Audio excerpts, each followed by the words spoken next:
Hello साथियों, आप लोग कैसे हैं? उम्मीद है कि आप लोग अच्छे होंगे और अच्छे से पढ़ाई करते होंगे। तो आज मैं फिजिक्स का फिर से बहुत ही इम्पोर्टेंट क्वेश्चन लेकर आया हूं, जो बिहार बोर्ड की दृष्टि से बहुत ही इम्पोर्टेंट है, क्लास 10 की है। तो चलिए पहला प्रश्न हम लोग देखते हैं। तो दोस्तों पहला प्रश्न है कि ऊर्जा का एसआई मात्रक होता है। तो ऊर्जा का एसआई मात्रक दोस्तों क्या होता है? तो ऊर्जा का एसआई मात्रक होता है आपका जूल। ठीक है, इसका बी ऑप्शन सही होगा। ठीक है, पहला कौन सही होगा? बी।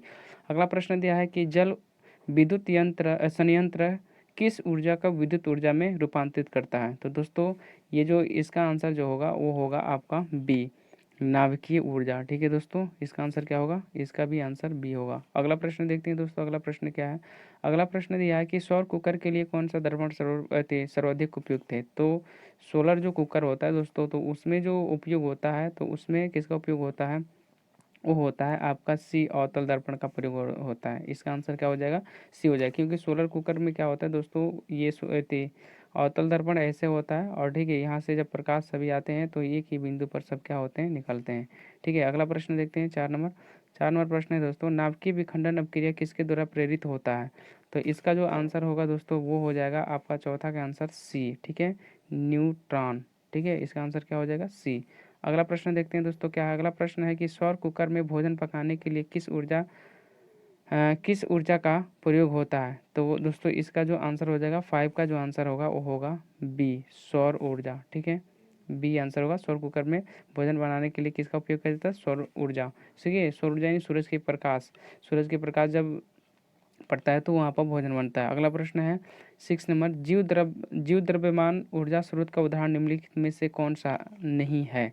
ठीक है, जीव द्रव्यमान ऊर्जा स्रोत का उदाहरण निम्नलिखित में कौन नहीं है? तो इसका जो आंसर हो जाएगा वो हो जाएगा सी, नाभिकीय ऊर्जा। ठीक है दोस्तों, इसका आंसर क्या हो जाएगा? 6 का सी होगा। अगला प्रश्न देखते हैं दोस्तों, क्या अगला प्रश्न है? पवन विद्युत जनित्र में पवन की चाल कम से कम होनी चाहिए।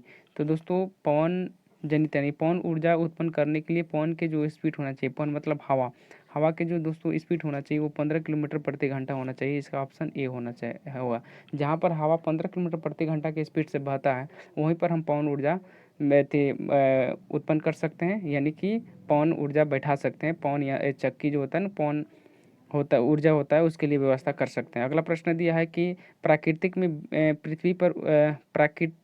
पृथ्वी पर ऊर्जा का मुख्य स्रोत क्या है? तो दोस्तों ये तो बहुत आसान क्वेश्चन है, वो हो जाएगा सूर्य, क्योंकि प्राकृतिक में सबसे बड़ा जो ऊर्जा का स्रोत है वो है सूर्य। ठीक है, इसका बी आंसर आपका क्या होगा? सही होगा। अगला प्रश्न देखते हैं दोस्तों, अगला प्रश्न है कि नाभिकीय ऊर्जा प्राप्त करने हेतु आवश्यक है। नाभिकीय ऊर्जा प्राप्त करने के लिए इसमें सबसे ज़रूरी क्या है दोस्तों? तो उसका आंसर जो होगा वो होगा सी, यूरेनियम सबसे ज़रूरी है। ठीक है दोस्तों, यूरेनियम से ही नाभिकीय ऊर्जा क्या कर सकते हैं? हम प्राप्त करते हैं, सबसे ज़रूरी है, इसके बिना हम नहीं कर सकते। इसका आंसर क्या हो जाएगा? सी।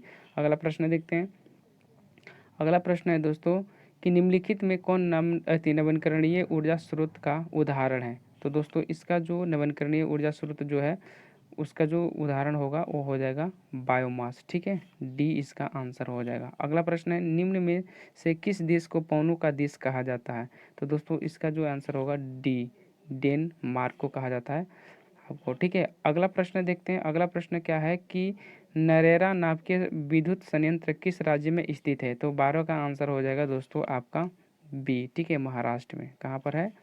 बी इसका आंसर होगा, महाराष्ट्र में।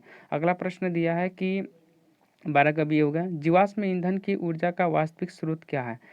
यानी कि जीवाश्म ईंधन की ऊर्जा का वास्तविक स्रोत। ठीक है, तो वास्तविक स्रोत क्या है? तो इसका आंसर होगा ए, सूर्य। ठीक है, अगला प्रश्न इसका ए आंसर होगा। अगला प्रश्न देखते हैं, 14 नंबर प्रश्न क्या है? तो 14 नंबर प्रश्न है दोस्तों, जीवाश्म ईंधन की ऊर्जा का वास्तविक स्रोत, ये तो पता हो गया। अगला, सौर जल उष्मक का उपयोग गर्म पानी पीने के लिए नहीं किया जा सकता है। तो दोस्तों इसका जो आंसर होगा 14 का बी, क्योंकि बादलों वाले दिन में अगर मान लीजिए कि हम गर्म पानी पीना चाहते हैं सोलर कुकर का प्रयोग करके, तो ये हम लोग क्या कर सकते हैं कि बादल वाले दिन में, चूँकि धूप नहीं निकलेंगे या नहीं वो काम करेगा, इसलिए हम बादल वाले दिन में गर्म पानी नहीं पी सकते। इसका आंसर क्या हो जाएगा?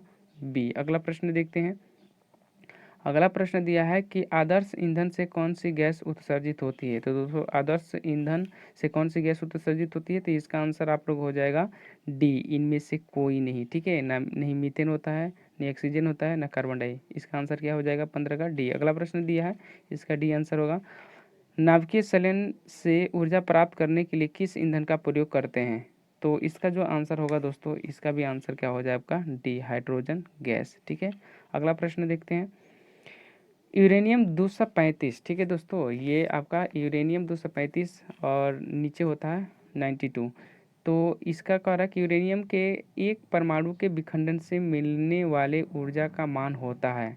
तो कितना मान होता है दोस्तों, इसका जो आंसर हो जाएगा वो हो जाएगा बी, 931 मेगा वोल्ट। ठीक है, अगला प्रश्न देखते हो क्या है दोस्तों। अगला प्रश्न है, निम्न में से किसका उपयोग खाना बनाने वाले ईंधन के रूप में नहीं किया जाता है। तो दोस्तों इसका जो आंसर होगा वो होगा ए, सीएनजी। ठीक है दोस्तों, क्योंकि हम लोग खाना बनाने के लिए हम लोग प्रयोग करते हैं क्या चीज़, एलपीजी। ठीक है, लिक्विड पेट्रोलियम गैस। और सीएनजी जो होता है वो गाड़ियों के लिए होता है, कंप्रेसर नेचुरल गैस होता है। ठीक है, तो इसका आंसर जो होगा ए होगा। ठीक है, ध्यान रखिएगा। इस सवाल का रहा है कि किसका प्रयोग हम लोग नहीं करते हैं, यहाँ पर नीचे किसका प्रयोग नहीं करते हैं, तो सीएनजी का प्रयोग नहीं करते हैं, इसलिए आंसर ए होगा।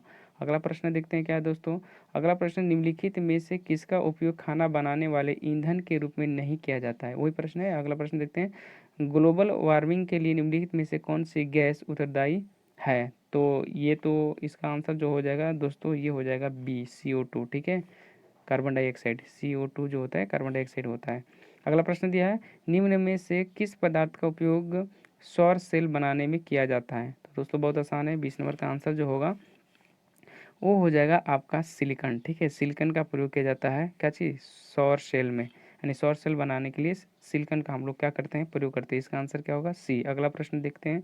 अगला प्रश्न है दोस्तों, सोलर कुकर में उपयुक्त बर्तन प्राय निम्न में से किस रंग से पेंटेड होता है। तो सोलर कुकर में देखिएगा वो होता है आपका ब्लैक। ठीक है, काला रंग का होता है, काला रंग से रंग दिया जाता है, क्योंकि काला रंग क्या होता है कि सूरज की सभी किरणों को अवशोषित कर लेता है। ठीक है, कोई परिवर्तन नहीं करता, इसलिए इसका आंसर क्या होगा बी। अगला प्रश्न देखते हैं।